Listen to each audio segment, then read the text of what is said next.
আসসালামু আলাইকুম। আবারও হাজির হয়ে গেলাম আর একটা মজাদার রেসিপি আপনাদের সাথে শেয়ার করব বলে।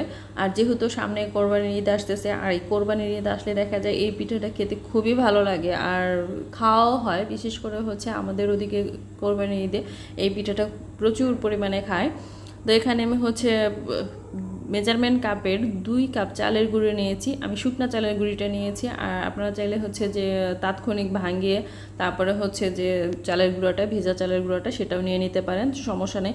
আর ভাজতে গেলে কিন্তু এই পর্যায়ে চুলার আঁচটা খুবই কম রাখতে হবে। আর ভাজা হয়ে গেলে বোঝা যাবে যে চালের গুঁড়িটা অনেক পাতলা হয়ে গিয়েছে। যখন নাড়াচাড়া করবেন তখন দেখা যাবে মনে হচ্ছে দৌড়াচ্ছে। তো হয়ে গিয়েছে, নামিয়ে নিয়েছি। এখন আমি হচ্ছে কিছু পেঁয়াজ, কাঁচামরিচ আর হচ্ছে রসুন থেতলে নিব, একটু চেঁচে নিব আর কি। এখানে আমি একটা বড় সাইজের একটা পেঁয়াজ নিয়েছি, আর কয়েক কোয়া হচ্ছে রসুন, আর কয়েকটা কাঁচামরিচ নিয়েছি। আর এগুলো আসলে হচ্ছে জালটা যার যার হচ্ছে যে যতটুকু পরিমাণে খেতে পারে ততটুকু নিবে। দিয়ে দিচ্ছি 2টা এলাচ। আর যেহেতু হচ্ছে আমি মাংসের তরকারি দিয়ে করব, তো এর মধ্যে তার মধ্যে কিন্তু ঝাল আছে, আর সেই ঝালটা চিন্তা করে কিন্তু দিতে হবে যে কে কতটুকু পরিমাণে ঝাল খেতে পারে আর তরকারিতে কতটুকু পরিমাণে ঝাল আসে। তো ছেঁচে নেওয়া হয়ে গিয়েছে, এখন আমি হচ্ছে এর মধ্যে দিয়ে দিচ্ছি। আর এই পিঠাটা আসলে কোরবানির ঈদে খাওয়া হয় বিশেষ করে, কারণ হচ্ছে যে দেখা যায় কোরবানির ঈদে অনেক মাংস খাওয়া হয়। আর এই মাংসের ঝোল দিয়ে বা হচ্ছে মাংস দিয়ে এইগুলো দিয়ে হচ্ছে খেলে কিন্তু খুবই মজাদার একটা পিঠা হয়। এখানে আমি হচ্ছে আদা বাটা দিয়েছি ½ চা চামচ, আর ½ চা চামচের কম হলুদ গুঁড়া, ½ চা চামচের কম করে হচ্ছে ধনিয়া গুঁড়া, তারপরে দিয়ে দিচ্ছি হচ্ছে জিরার গুঁড়া, আর দিচ্ছি গরম মশলার গুঁড়া। যেহেতু আমার তরকারিতে সব মশলাই কিন্তু দেওয়া আছে, আর আর বানাচ্ছিও আমি খুবই অল্প করে, এর জন্য মশলাটাও কিন্তু খুব কমিয়ে দিয়ে নিয়েছি। তো লবণ দিয়ে দিচ্ছি পরিমাণ মতো। লবণটাও কিন্তু একটু হচ্ছে চিন্তা করে দিতে হবে, তরকারির ঝোলের মধ্যে যেহেতু হচ্ছে লবণ আছে, তো সব মিলিয়ে হচ্ছে চিন্তা করে দিয়ে নিতে হবে। তো আমি এখানে হচ্ছে মাংস রান্না করেছিলাম, মাংসটা খেয়ে ফেলা হয়েছে, পরে মনে হলো যে না, পিঠাটা হচ্ছে তৈরি করে আসলে আমি আপনাদের সাথে একটু শেয়ার করি।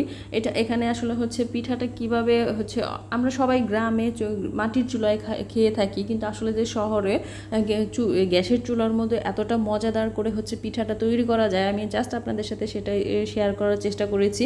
এখানে এর জন্য হচ্ছে আমার কাছে হচ্ছে মাংস খাওয়ার পরে ঝোলটুকু ছিল, তো সেটুকুতেই ভাবলাম যে শেয়ার করে দিই আপনাদের সাথে, যে আসলে মাটির চুলা লাগবে না, গ্যাসের চুলায় হচ্ছে সুন্দর করে এই পিঠাটা তৈরি করে খাওয়া যায়।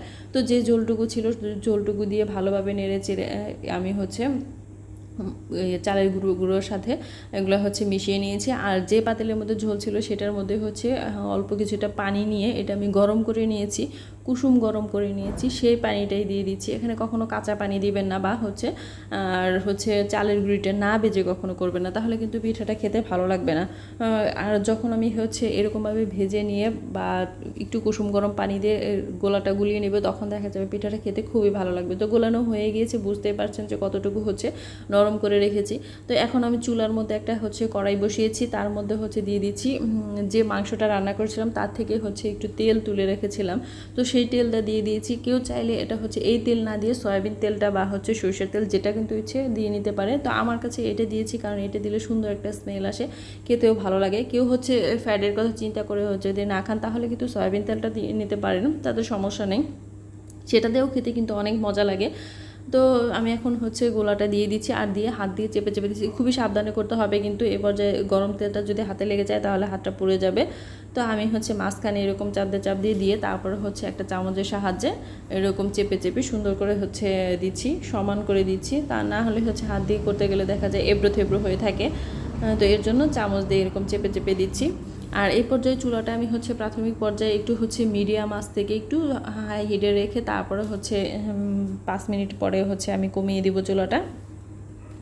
তো কমিয়ে দিয়ে ঢাকনা দিয়ে ঢেকে আমি হচ্ছে অল্প আছে করে নিয়েছি। আসলে হচ্ছে এটা চুলার হচ্ছে কে কী পর্যায়ে দিবে সেটা হচ্ছে আসলে যে তার উপরে নির্ভর করবে যে পিঠাটা হতে কতক্ষণ লাগবে।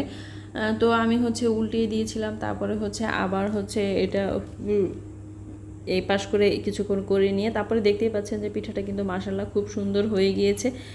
যেমন মুচমুচে খেতে, আর মজাটাও ঠিক এতটাই হয় যে আসলে মানে খেতে খুবই ভালো লাগে। একবার আপনারা বাসায় অন্তত ট্রাই করে দেখেন যে এটা হচ্ছে যে মাংস পিঠা। কেউ হচ্ছে কিন্তু শুধু মাংস না, কেউ হচ্ছে চাইলে গরুর বট দিয়েও কিন্তু করে নেয় এটা। আর এটা খেতে মাংসের তরকারি বা হচ্ছে যে কোনো কিছুর সাথে খেতে কিন্তু খুবই ভালো লাগে। তো আশা করি বুঝতেই পারছেন যে এই পাশ ও পাশ দুইটাই মুচমুচে হয়েছে, অনেক মজাদার। তো মাশাআল্লাহ আপনাদের ভালো লাগবে। Thank you.